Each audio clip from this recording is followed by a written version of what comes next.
all, and welcome back. Thanks for watching. Thanks for the encouragement, and thanks for the insight that everyone has given. I appreciate it completely. Here this week, I have with me my brother, Derkus Wright. Hello, how y'all doing today? We're going to call this segment The Right Light.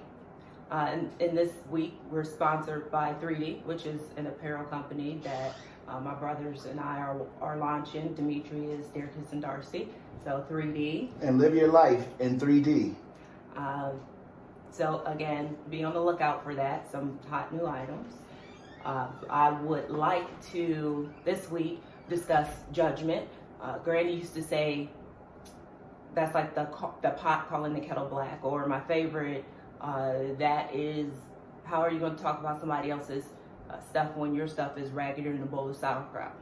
So I'd like to just touch on that and touch on how we a lot of times perceive different things, different people, and we go into judgment immediately, looking at different elements, not knowing the different elements of their life and what took them to where they're at, and then where God is taking them as well in their journey.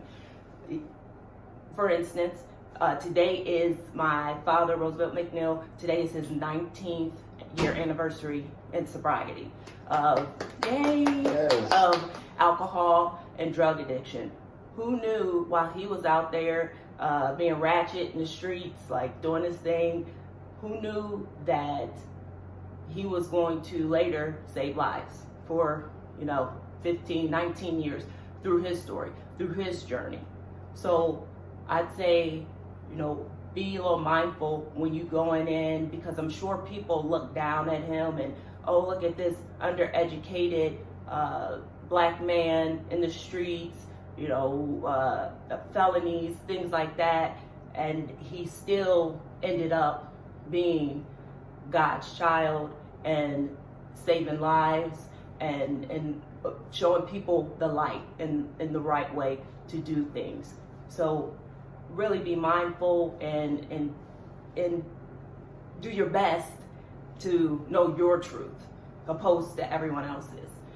A lot of times we look at other people, again, judging them, knowing their truth so well, but not looking at ourselves in the mirror and doing any type of self-reflection, self-awareness, and self-care for oneself, opposed to everyone else's and what your ideal of what it should be.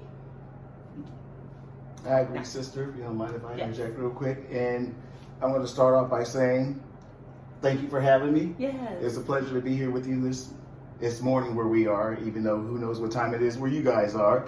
But to piggyback off what you're saying, the Bible says, he without sin cast the first stone.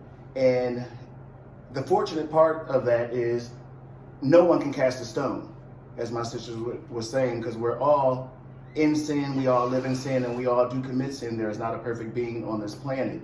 And in that being said, it's about, again, self-reflection, self-honesty. One of the things I like to do to help me in this situation is I look in the mirror and I'm completely honest with myself. Those things I can change, I'll do work on, but there's a few things that I can't. But the majority of the things we can change by just being honest with ourselves, not telling ourselves the lies that, no, I'm this type of person. No, I don't do this. No, I don't do that. No, Derkus, yes, you do. You look in the mirror and be honest with yourself and say what you do, own it. That way nobody can own you by saying what you do, because you are more receptive of the corrective criticism, knowing that, yeah, I do that. You're right. I'm working on that. So no, you won't get offended by those type of things when people bring things to your attention that could be offensive to you because you've been lying to yourself about them. Right. And that's just one thing I wanted to interject real quick. I definitely agree with you, 100%, brother. And when I say, a lot of times we get offended when people say things to us, it's not always judgment. Some people are saying things to you in love.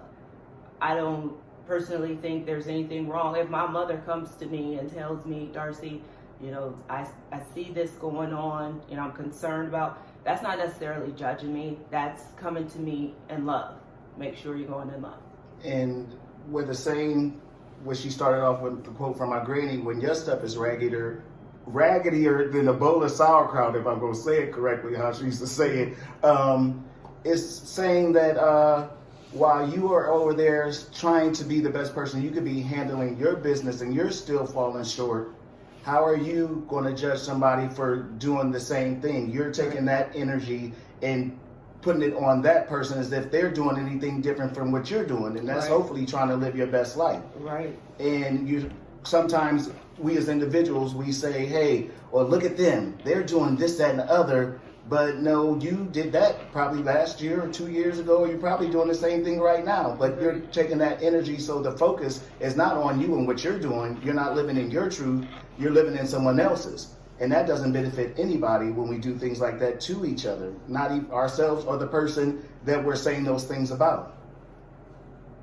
I agree 100%. I agree 100% with you on that, brother. And thank you for your feedback always. You know, it's always to me therapeutic and always wonderful to discuss just different realizations of life and things that Absolutely. people go through. One last thing to put it in perspective, make sure when we're going out in our day-to-day that we are paying attention to our truths. That is a way of growth, when you're paying attention to who you really are, and identifying and taking ownership for who you are and where you're trying to go. So, you know, once we start doing things like that, we're able to, as my brother stated, change old habits, you know, make new ways, think of new ideas. But we have to take ownership for who we are, the good and the bad. So I hope to see you guys again. Thanks. It's simple.